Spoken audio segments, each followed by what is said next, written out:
কিরে, পেটটা যে তোর টিল টিল, মুখে কিসের গন্ধ? একা একা কে আসলে কাজটা করলে মন্দ? উঠতে গিয়ে দেখলাম নিচে গাছে টলমল লিচু, পেট ভরিয়া খাইলাম কিছু, বাধা দেয়নি পিছু। দুস্তরে কোথায় সেই গাছ, দল বাঁধিয়া যাব আজি, মালিক নইরে পাজি।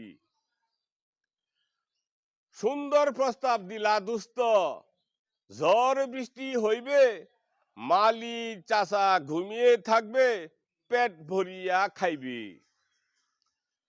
আমরা কিন্তু ৩০ জন, অন্য কেউ না জানে, ওই পাড়ার দুষ্টরা সব ব্যস্ত থাকবে গানে। কড়া শালারা চাইয়া থাকে, কই যাই আমরা, চুপে চুপে কাজটা করব, কড়া খাইবে চামড়া। বেশি ঝড়ে উড়া কঠিন, বাচ্চা যাবে সাথে, উজাড় কইরা খাইবা সবাই, কিছু আনবা হাতে।